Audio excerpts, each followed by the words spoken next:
This time on Hoochos, I'm going to show you how to brew your own beer.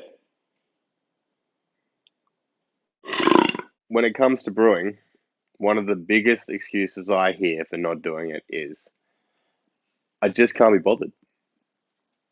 Now, I'm here to try and convince you that it's well worth your time to brew. So a carton of Cooper's Pale Ale off the shelf at Dan Murphy's costs about $50. So if we do some quick maths, 375 times 24, 9 litres. So 9 into 50, you're paying about $5.55 a litre. Compare that to our homebrew kit, and the figures look a lot better. So if we're generous and only say that we're going to get 20 litres out of our Cooper's Pale Ale brew kit, at $16.50 for the whole kit, divided by 20 litres, you're looking at 82.5 cents per litre of beer. So it's clearly less expensive, and I would argue a better tasting brew.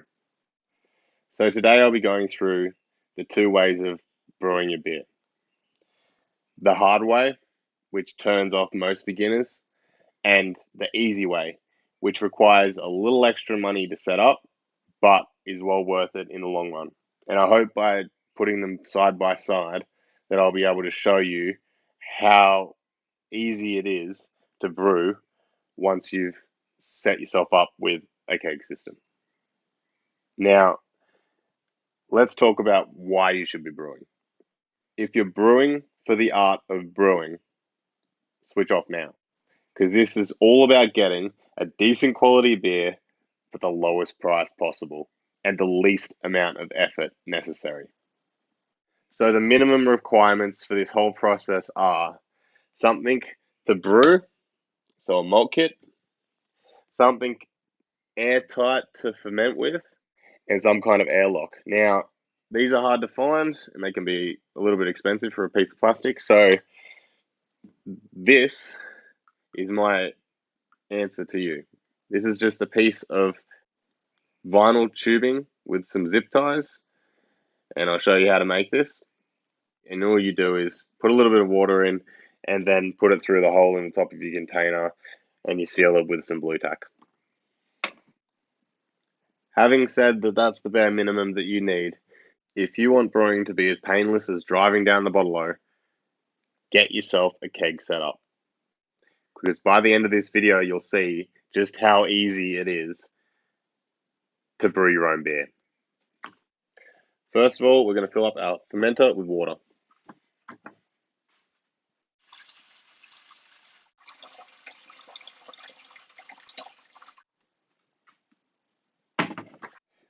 So now I've filled it up with water to 20 litres. We'll go ahead and add our Cooper's malt kit.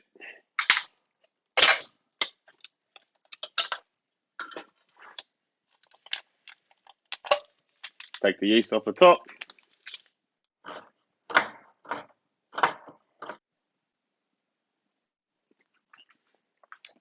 Floki always gets the lid. Good boy. Now we just add the malt into the top of the fermenter.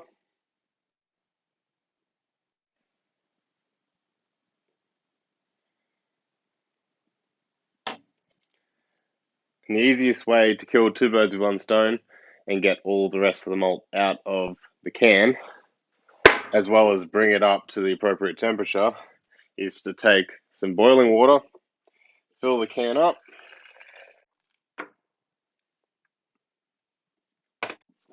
take your mixer or a spoon or anything that mixes. Hot.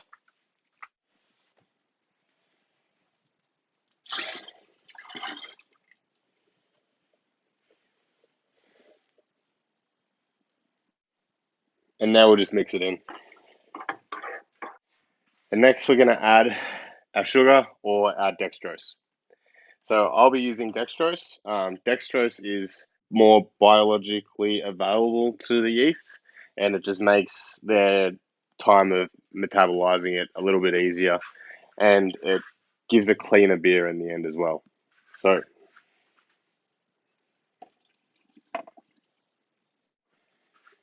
just mix that in. And now the most important ingredient of all, the yeast. This is where you can get a little bit creative. If you don't like or are bored with the Cooper's yeast that they use, you can use a different yeast. I'm going to be using Cephalo US05. This is just an American ale yeast, and I find that it goes really well with the Cooper's Australian Pale Ale Malt wort kit. So put that aside, and we'll add in our US05. Now to pitch yeast, I usually just go straight on top. Give it the most surface area possible.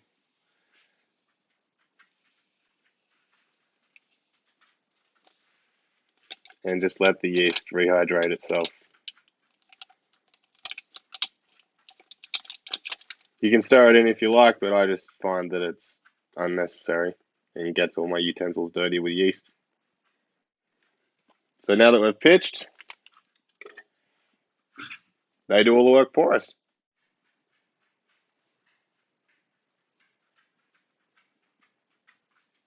Now, all that's left to do is throw your lid on and put on your airlock. So that should start bubbling on its own within 15 to 20 minutes, sometimes even faster. And then it's just a waiting game. Oh, sit. Look, it's beer. What's actually going on inside to create all the flavors and aromas that we love from beer? Yeast metabolizes sugar into energy and ethanol, which is alcohol. As well as metabolizing the sugar into alcohol, it also uses a lot of the minerals and nutrients from the wort, and through its interaction with all of those complex molecules, it creates our beautiful, refreshing amber drink. This wave, wave to everyone, wave. So it's been about a week. You can tell that the fermentation is finished because the yeast has stopped producing carbon dioxide, and it's time to transfer it into our final containers.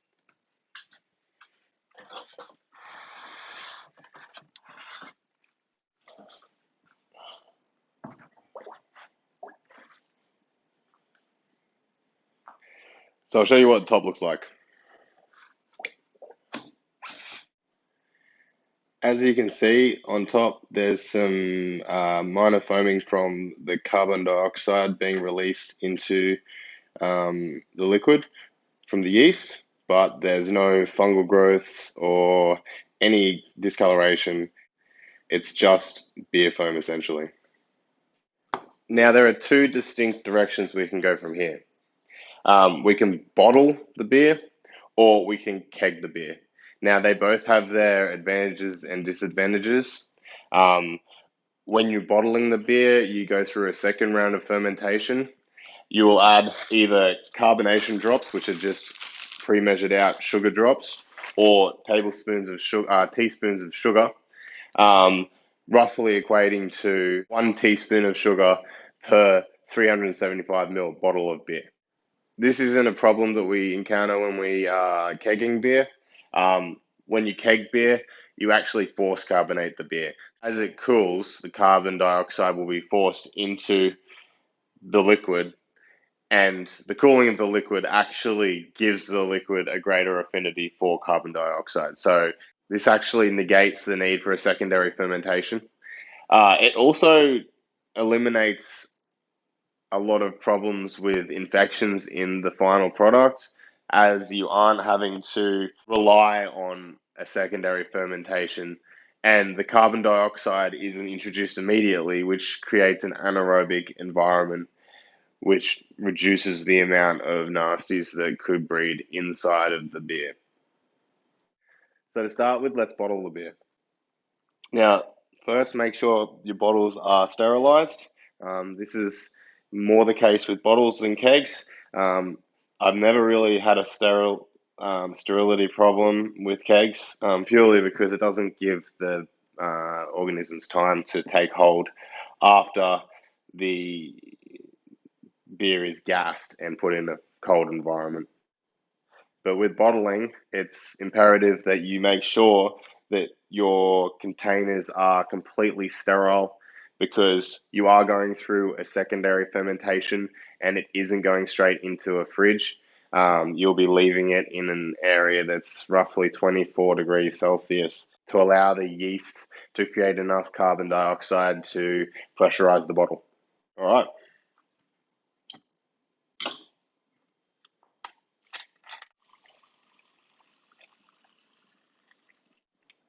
It helps if your tap doesn't spin.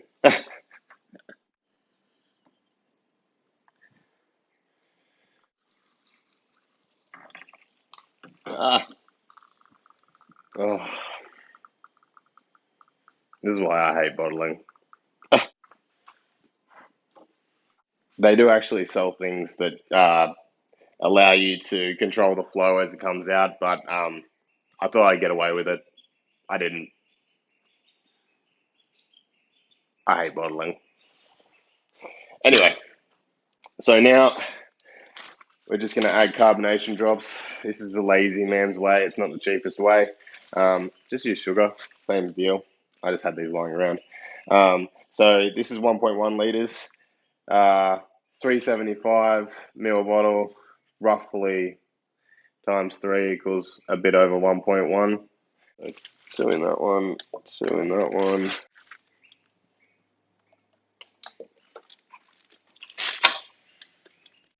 Now, all you have to do is put them aside for about 3 months. Depends how eager you are to try your beer, but it is a long time. So put these aside. Now you can see why that would take so long. Filling 23 bottles, it's not ideal. So, what we're all here to see. Let's fill the keg. So to fill the keg, again, make sure it's sterile. Um, Never really had a problem with the keg going bad. I always sterilize them, but they tend to just not need it. Sterilize it anyway.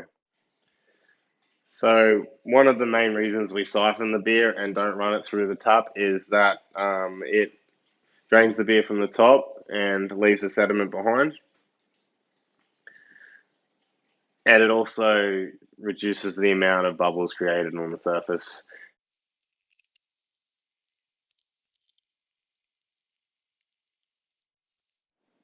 As you can see, all the yeast is just settled to the bottom at the end of the ferment.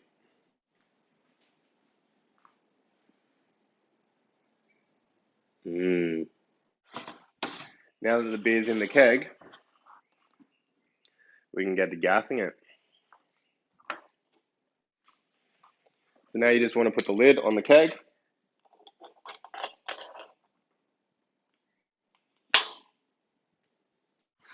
Now, getting carbonation right on a keg is somewhat of an art. If you're patient and you want to wait 5 to 7 days for the beer to carbonate, you can set your regulator to 13.5 psi and leave it. Or if you're impatient like me and want a cold glass of beer as fast as possible, I set my regulator to 35 psi and leave it 24 hours and then check it. So disconnect the regulator, pull the release valve, pressurize the beer again at tap pressure, and then try it. And if it's not carbonated enough, let it go more. Go ahead and connect your gas to your gas inlet on your keg. Ooh.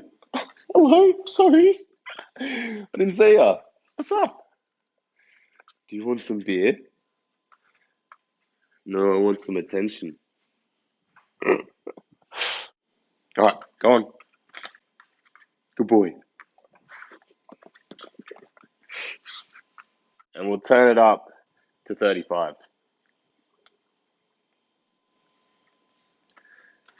So now that's carbonating. We'll throw it in the fridge.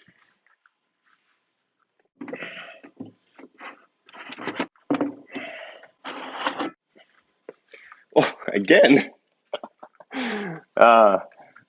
Now we'll close her up and wait for 24 hours. Hey. Well, this is it. It's been 24 hours and it should be gassed. So now we're just going to turn down the pressure on the CO2. Pull the release valve.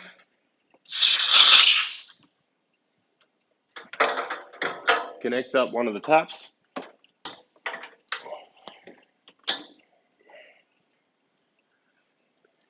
And gas it so that it's at tap pressure.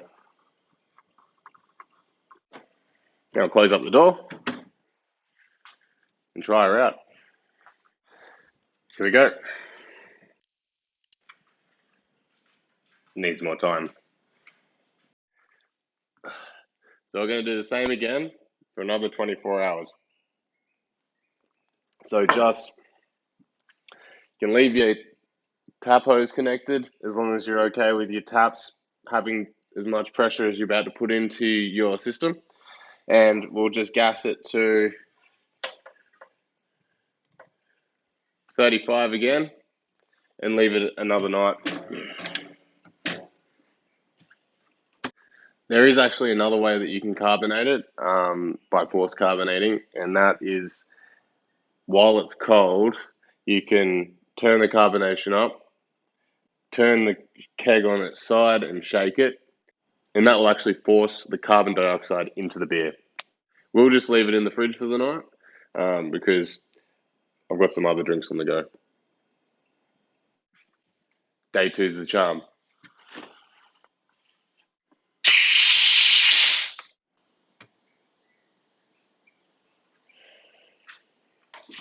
And there we go. A fantastically cheap, delicious beer that you've brewed yourself. So thanks for watching, guys. If you like the video, like the video. If you want to see more videos like this, subscribe to the channel, and I'll see you next time on Hoochos.